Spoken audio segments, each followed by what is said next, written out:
Hello, welcome to the 𝐓𝐷𝐘𝐒 Show. It's your life. I'm your host, Dr. James 𝐷𝐘𝐒, and wow, we got an absolutely fantastic show coming your way today. And I'm looking forward to having this discussion with this great gentleman that we're going to be discussing a lot of things, especially when it comes to music, comes to entrepreneurology, and a lot of other things that we're going to talk about. So I want everybody to go out there and grab you about 8, 9 bags of popcorn. Get ready because he's going to bring it. You know, but I can't do anything without actually introducing my co-host, Dr. Michelle Cooley. How you doing today? I'm doing great. Wow, this is a topic we've had on the show before, but it is so fascinating, especially what this guest is responsible for. And I'm really looking forward to it. I mean, everyone knows what entrepreneurship is, but there's just so much more. And we're really excited about this. I am going to introduce the show and the topic.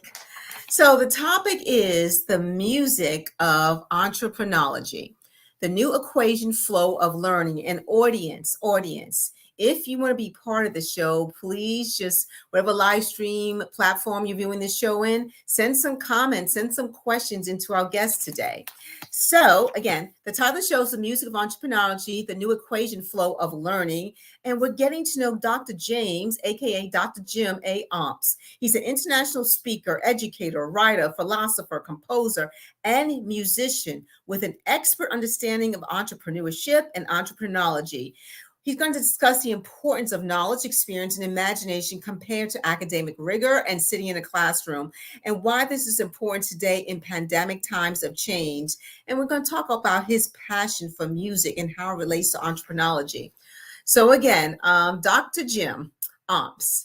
He has spent more than 35 years working with the IUE founder, who also happens to be his late father, Dr. James R. Omps. They work together developing and fine-tuning the discipline of entreprenology. He's also the co-founder and chief strategist who was involved in the creation of the World Association of Visionaries and Entreprenologists in 1991, actively working to take both organizations beyond the physical boundaries of the United States. He has traveled extensively in his bid to create greater visibility for the institution. With 40 plus years experience in and with businesses across the globe, US, India, Malaysia, and Asia Pacific, he brings open mind perspective to the table for examination, understanding.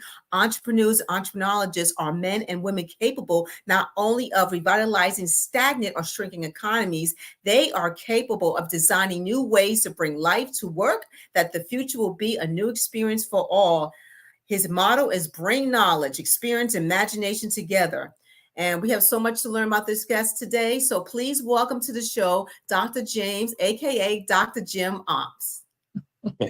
Hey, welcome to the show, Doc. How you doing? How you doing today? I'm trying to figure out who it is you were introducing. I'll have to talk with my personal assistant when we're done here, Pauline. But no, I'm doing well, and I'm very honored to be on your show, Dr. Cooley. JC. JC.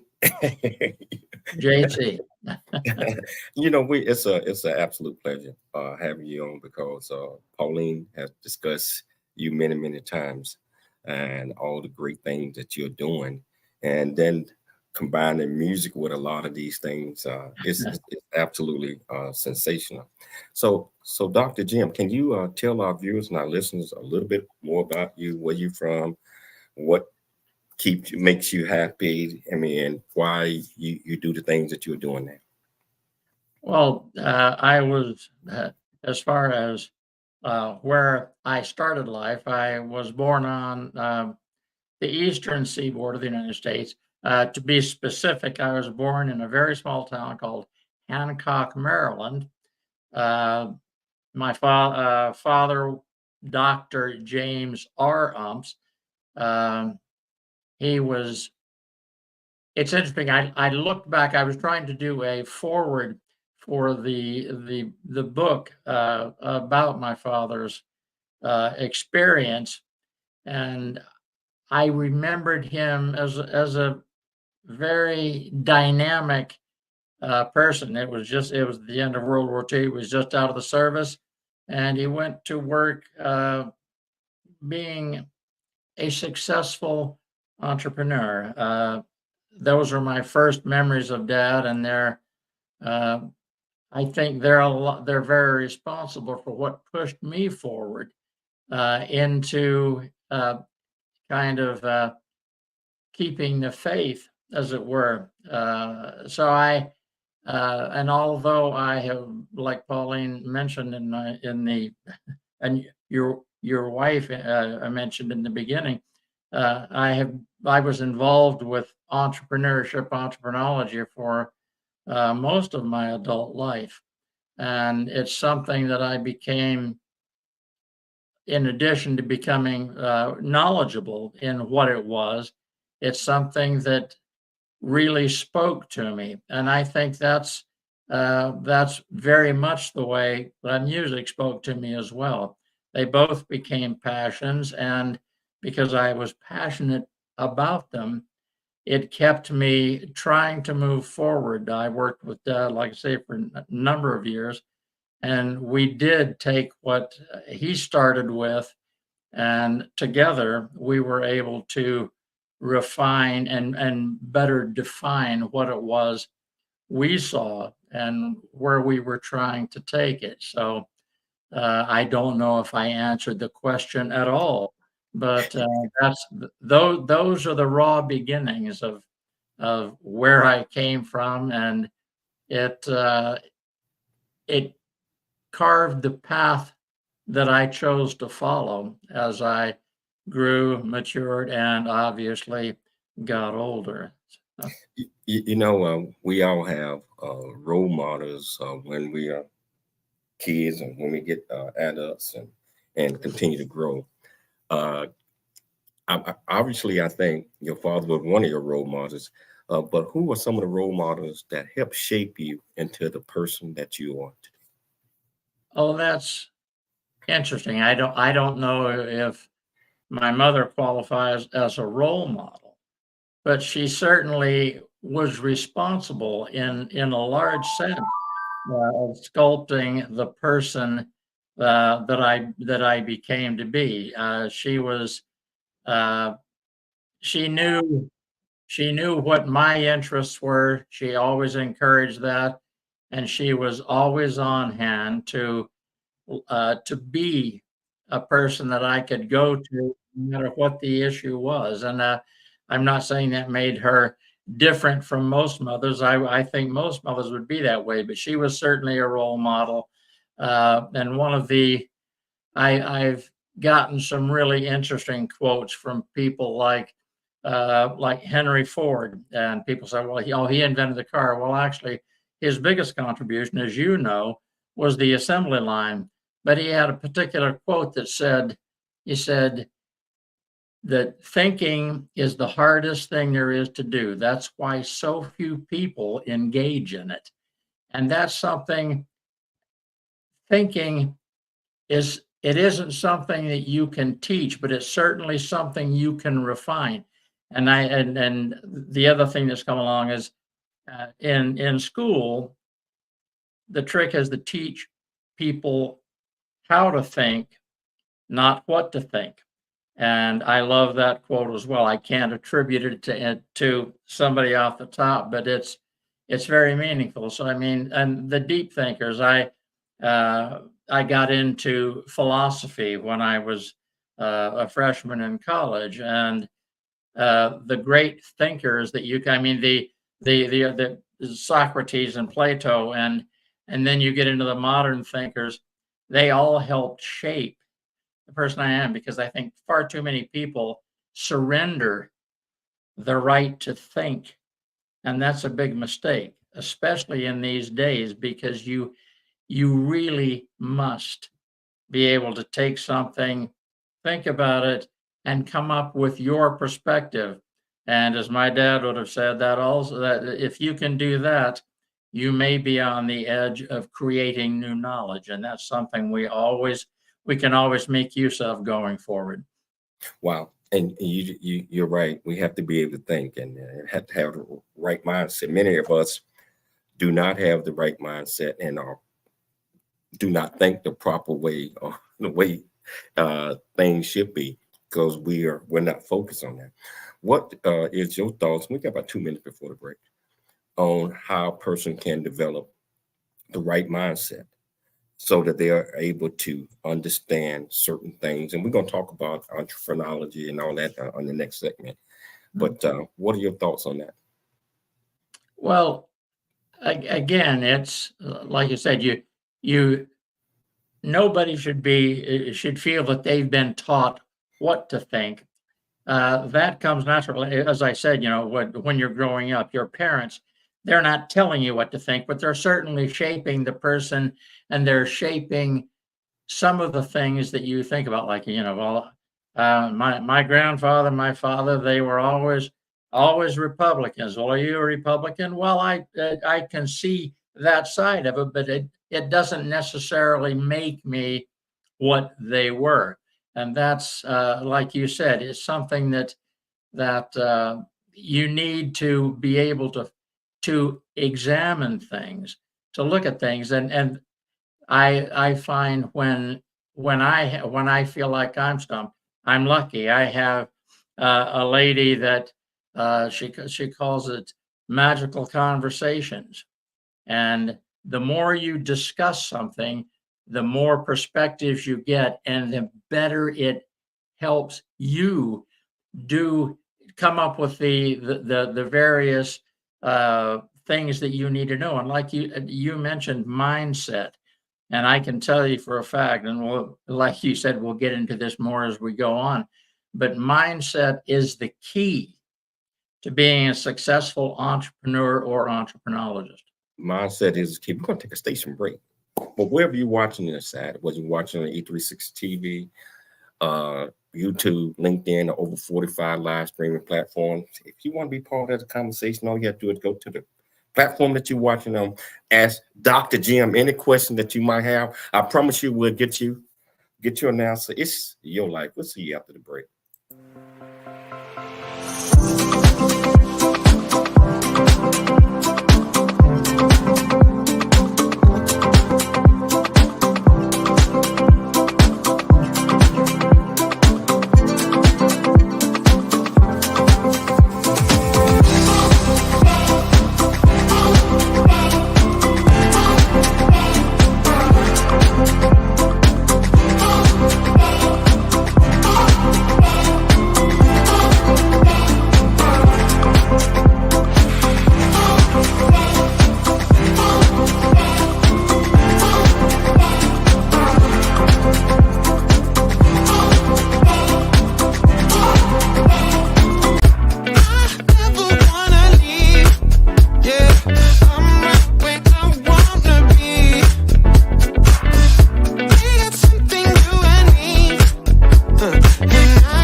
Noah Dingley here, producer of The 𝐓𝐘𝐒 Show, It's Your Life. And the new audio version of James' book, Country Boy, City Boy, A Journey That Ain't Over Yet, is a must-have. James shares his true life story of struggle and success in America. It's both a cautionary tale and a roadmap to achieving the American dream. Get the new audio version of Country Boy, City Boy, A Journey That Ain't Over Yet by James 𝐘𝐒 on Amazon.com or wherever audiobooks are sold.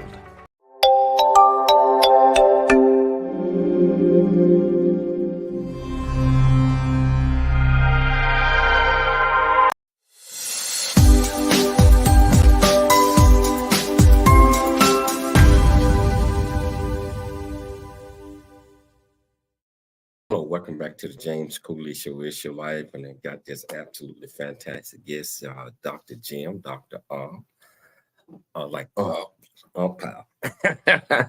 here, and we are getting ready to dive off into entreprenology, and we're going to talk about that. And Dr. Jim and Dr. Paulette and other members got an absolutely wonderful program that they are conducting and doing. And I tell you what, if you want to be part of the conversation, listen to what we're getting ready to talk about. And all you have to do is go to the platform that you're on and ask any question that you might have. Hey, Jim, can you tell our viewers and our listeners what exactly is entreprenology? And I'm glad you asked that question, JC. Entreprenology, it is the direction that can be provided to help you learn the things you need to learn. And it would be presumptuous of me to say, I know what you need to learn. You know, and our job is to facilitate the learning process so that you can pick up the tips or the pointers or whatever it is that you want to, that you need to know, and that we can, going forward, provide. Sometimes it's a more lengthy conversation to get where you want to be, but the idea of trying to help somebody determine what it is that they need to move forward, that's what entrepreneurship is all about. And I came up, this was obviously a few decades ago, Dad asked me to come up with a motto, something that we could put out there that said, oh, this is basically entrepreneurship. And I came up with bringing knowledge, experience, and imagination together. And all three of them, those are the elements that create the magic that entrepreneurship is. So your role as the president, what exactly is the president doing? Well, right now, the role of the president is to oversee the direction that we're taking. They say, well, you worked with your dad, you know the direction he wanted to take. What I remember about that is that Dad would come to me and he would say, Jim, listen to this now. And he would explain something to me. And he says, so what do you think? What do you think? And I say, Dad, I think that's got a lot of potential. And he goes, well, I don't sense the enthusiasm that I came into the room with. And I said, I'm not here to rubber stamp you. If I am, then one of us is worthless. If all I'm doing is just saying absolutely, absolutely, absolutely. But we need to bring different perspectives to it. And as the president, the current president, I like I said, I try to put my spin on what I'm hearing, what I'm seeing, and that's what I've always done. And the future of entrepreneurology is in incorporating new knowledge, and everybody has a perspective. Those perspectives are important. So I don't, you can't dismiss anything out of hand, no matter how it seems to you. And I like to bring other people in the group on board and say, this is what we're looking at. What are your thoughts? Because I'm never certain that I'm absolutely right or that somebody is absolutely wrong. Wow. So you keep mentioning they had probably it was great working with your dad, learning from him, and vice versa, him learning from you. So I like how you put that. So your father was instrumental in entrepreneurology as well as you, right? In initial stage of developing this. Well, Dad was when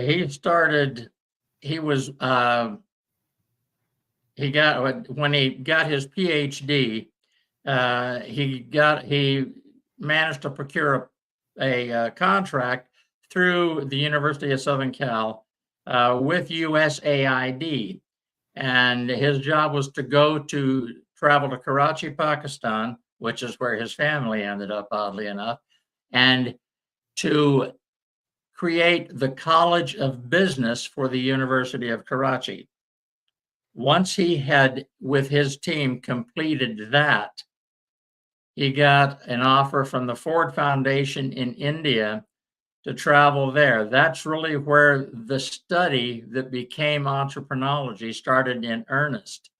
And what he realized very early on was, when you're at the top of an organization, your time starts to take on greater value, and you have to be able to, going forward, say, okay, I think the word is called delegation. You have to be able to delegate, but delegate wisely.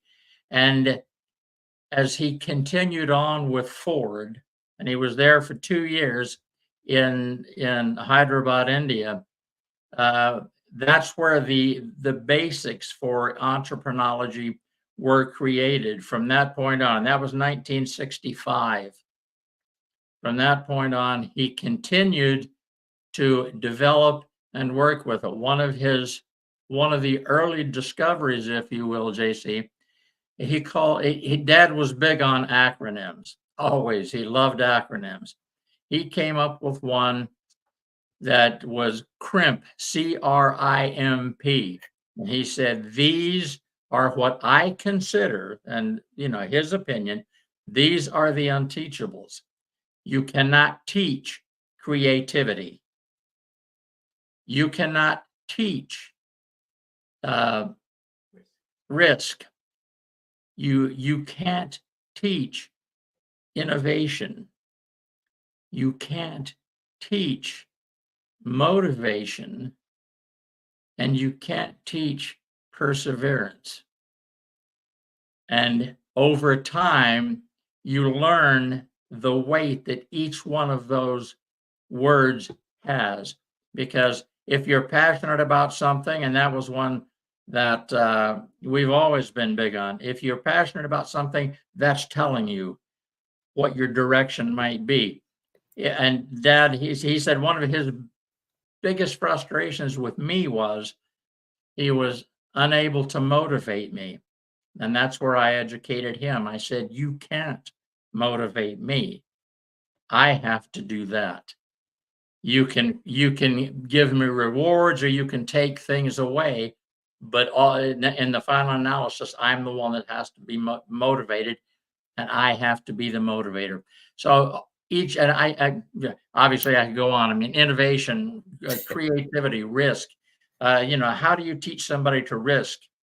And the biggest risk, and this was something we learned too, the biggest risk most people will take in creating the mindset that they go to work with is not financial necessarily. We learned this when we were in Asia, and that is the loss of face. That's the one thing you cannot replace. And that's the one thing that impresses me so much about what you're doing, JC, is you put yourself out there every day. You bring somebody like me on, but the one thing you're not risking is a loss of face. You have established that beyond any doubt. Wow. I was reading about the coin, the phrases that you coined. You just talked about those. That was going to be my next question. But you explained it's absolutely fantastic. Let's talk a little bit about entrepreneurology. Sure. When I know that you guys work with countries, work with a lot of different things. What is the audience that you are teaching and pursuing? The audience that we targeted are the people that the people that, for whatever reason, decided to pursue either becoming an entrepreneur or doing things outside the norm. And I mean, the examples are myriad. You talk about somebody like Steve Jobs or Sam Walton, and the most interesting person there becomes the man that invited my father to Taiwan to give a seminar to the most successful businessman in Taiwan at that time, and that was 1971. So his class was going to be the most successful businessman in Taiwan, and the list was pretty heady.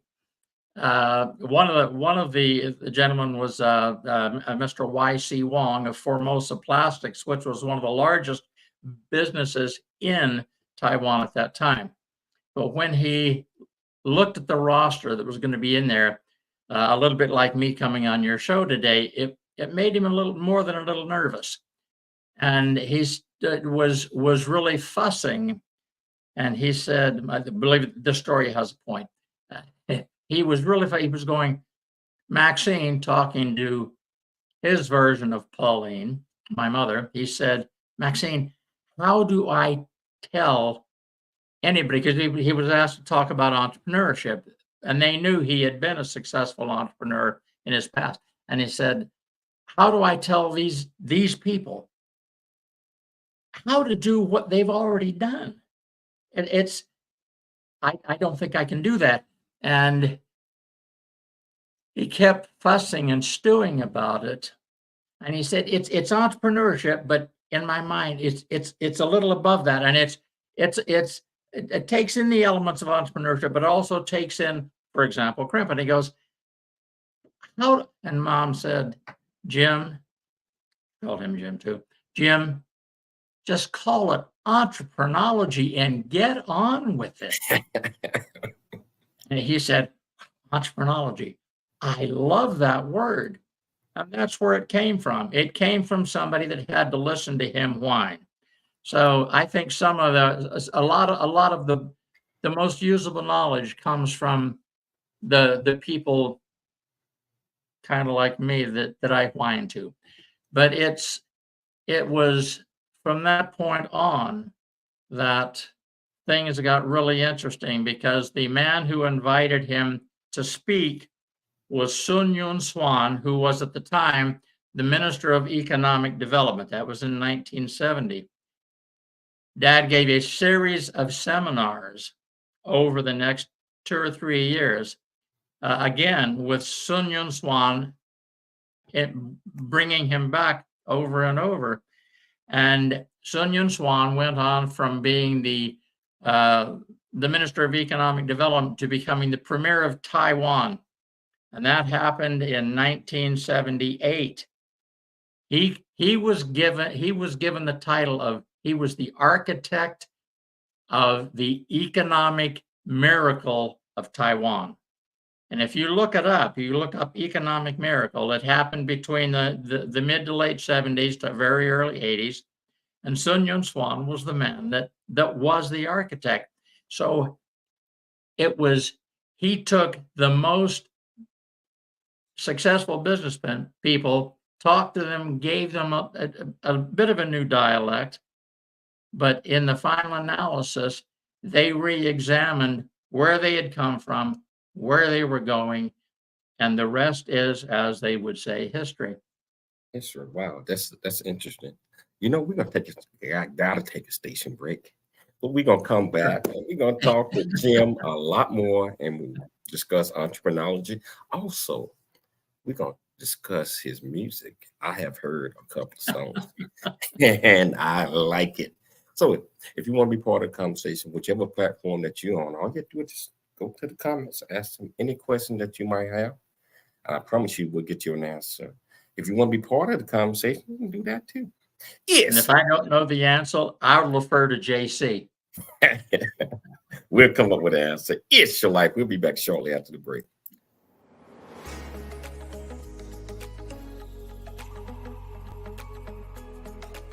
Hello, I'm Dr. James J.C. Cooley, along with my co-host, Dr. Mike Mantell. And I tell you, if you missed last week's show on the first, where we talk about 360 degrees F, you certainly don't want to miss this week's show, because we got a absolutely fantastic, wonderful, sensational guest. Dr. Mike, can you tell our viewers and our listeners about our upcoming show? I sure will. What an honor it is to be a co-host with you and to be working with Michelle. This series, 360 Degree Health, is remarkable. We just covered lifestyle medicine, a medical specialty that uses therapeutic lifestyle interventions such as whole food, plant predominant eating, exercise, sleep, stress management, avoidance of risky substances. And you recall Jessica Matthews took us through all of the importance of positive social connections. Well, now, on our upcoming show on Wednesday, we have the very illustrious, esteemed Colin Milner, who is the founder and the president of the International Council on Active Aging. He is a founder of the active aging industry in North America. And we're going to be talking all about how to live a long health span, healthy life, to be optimized in every way we can. Colin is a brilliant speaker and a presenter. Wait for the information. It will add life to your years. Wow. Also, we got a special guest that's going to appear on there. We got the Honorable Lord Edwards Tate. And I tell you, it's just going to be absolutely sensational. So I tell you, tune in Wednesday, November the 8th, to It's Your Life with myself and Dr. Mike Mantell, and learn a lot about aging, learn a lot about all type of things. And I tell you what, 12 o'clock Pacific Standard Time. Hope to see you there. Thank you.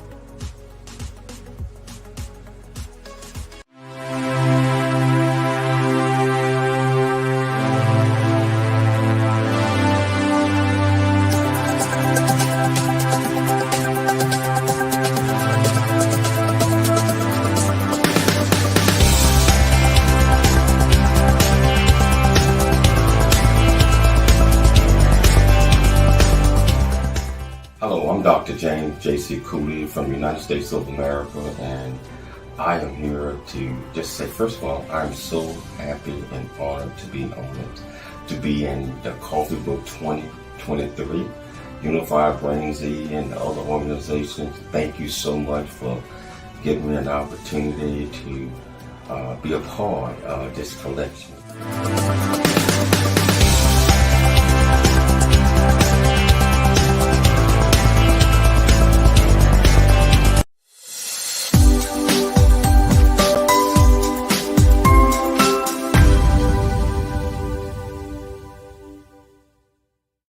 Welcome back to the James Cooley Show. It's Your Life. And, I tell you what, I was kind of mesmerized just watching Jim, listening to him and him explaining all these different things.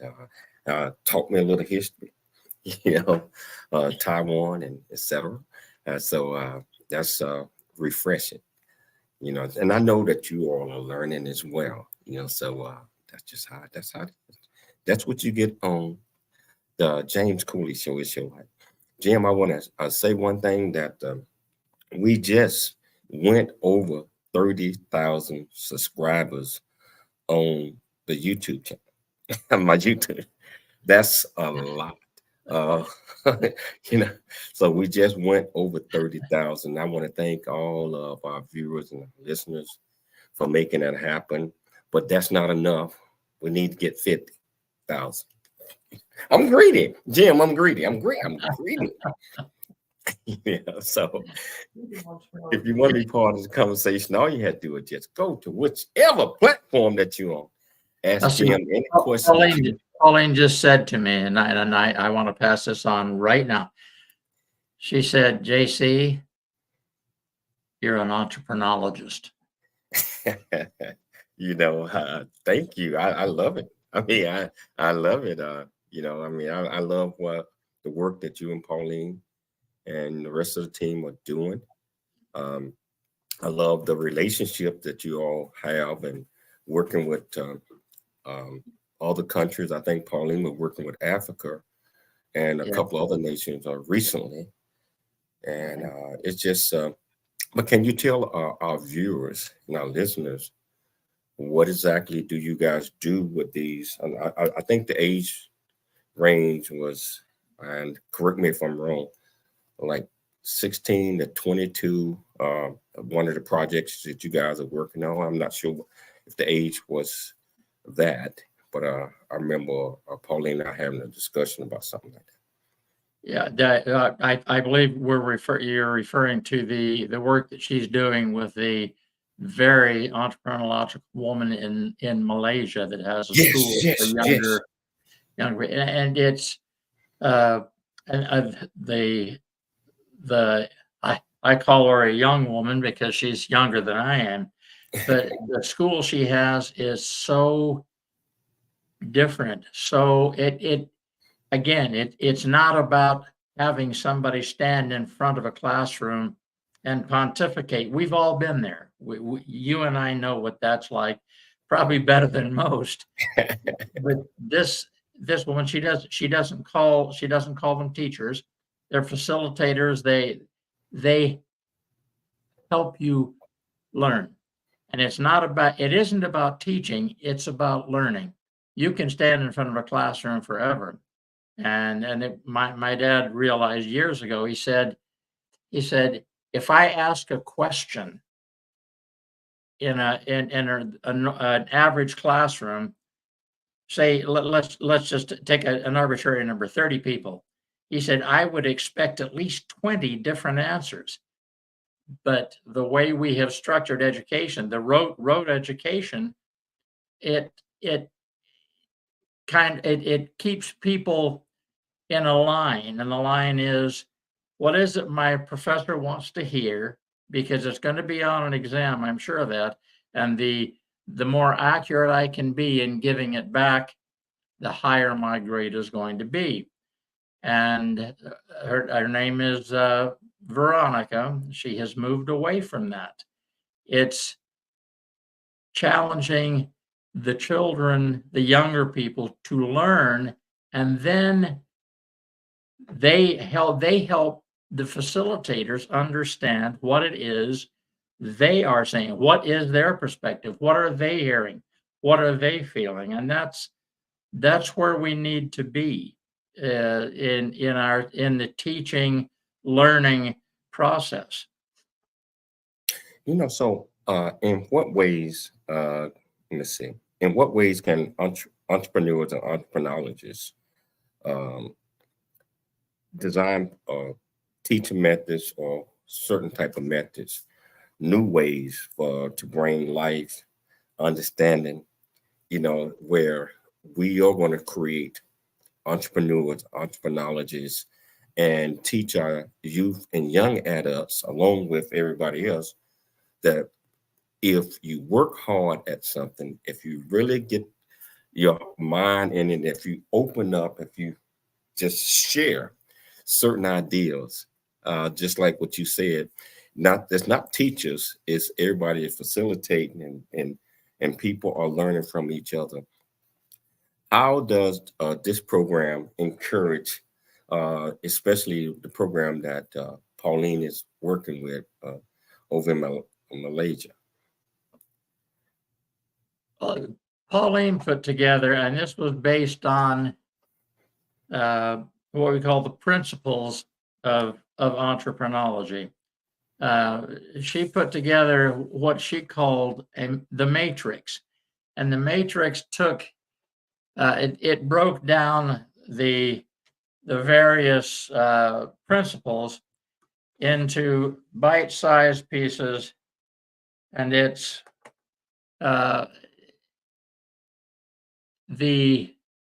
isn't what, I can tell you, okay, we're talking about the principle of observation. What is, well, to me, the principle of observation, that comes to you very young. Your parents tell you, look both ways before you cross the street. And that's great.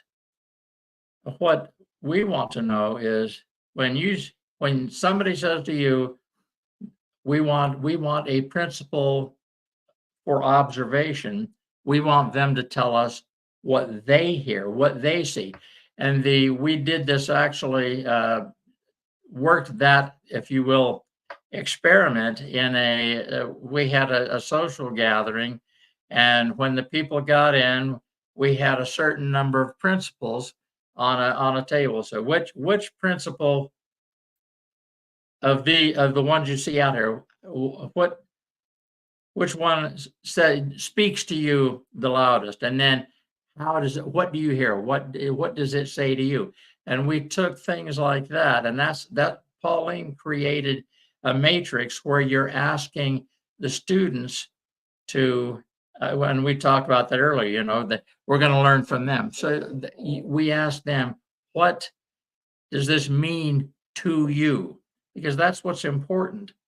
And we have in the neighborhood of probably 50 principles that we have collected, and we call them the living principles, because if you come up with something that nobody else has thought of, that becomes part of this collection of principles.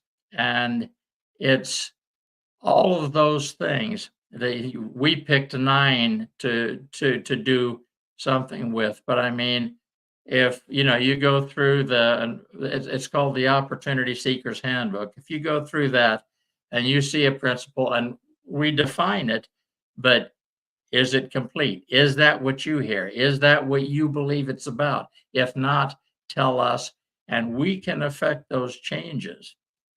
So nothing is carved in granite, if you will.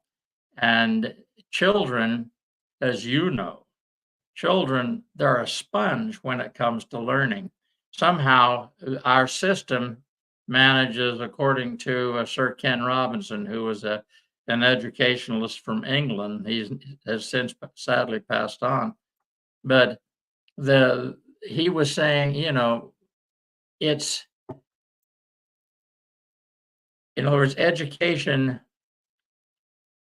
it's about what you feel you need to learn. And Ken Robinson was a great one. He says the first thing we need to do is to disenchant ourselves with where we've come from and try to understand where it is we need to go. And children can tell you that faster than anybody. And you're right. We're going to take a station break. And you are absolutely right. They can. And we're going to come back. We're going to talk a little bit more about that, but we're going to talk about your music.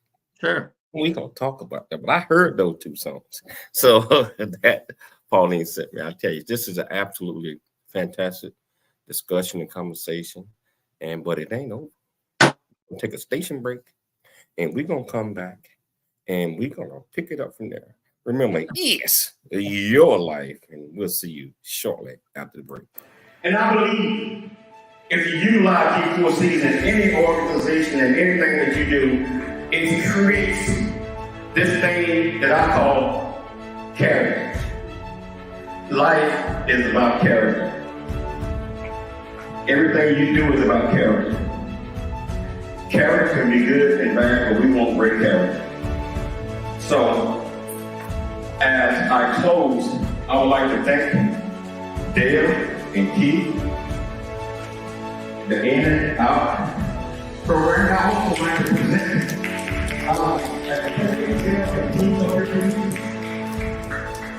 if you don't mind, remember that in order to make this a successful project, sometimes, we have to reach out there, come out of our pocket, because, our community is not just one of us, it's all of us. So, Dale, Keith, on behalf of the 𝐶 Foundation, I would like to present you guys with a donation of $250.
Hello, welcome back to It's Your Life. I'm your host, Dr. James �𝐶𝑘𝐒, my absolutely fantastic guest. Now, we getting ready to get off into some things also that he does. I'm talking about his music. And I got him off screen right now at this time, but I'm going to play one. Just check this out. And it's called Smiles. Here we go.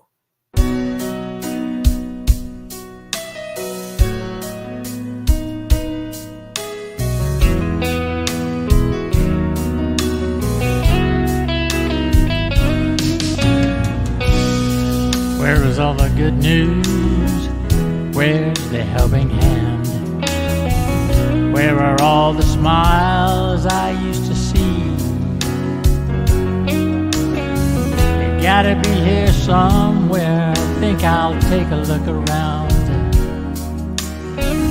Maybe try to find some harmony. All the love we used to know, just too hard to find. Giving in to feelings of despair. The world we knew is upside down. Fear's replacing love. It hurts. No one seems to care. There's a smile that says hello. Another says goodbye. One that promises I'm giving you my heart. I've seen a smile convey I love you. I'm proud of who you are. And one that keeps us close when we're apart. Talking from the darkness of all that we've been through.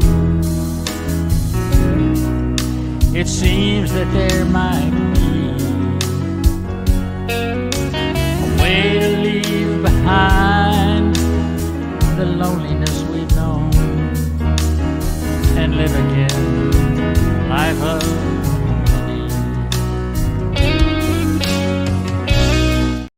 Wow. I love that song.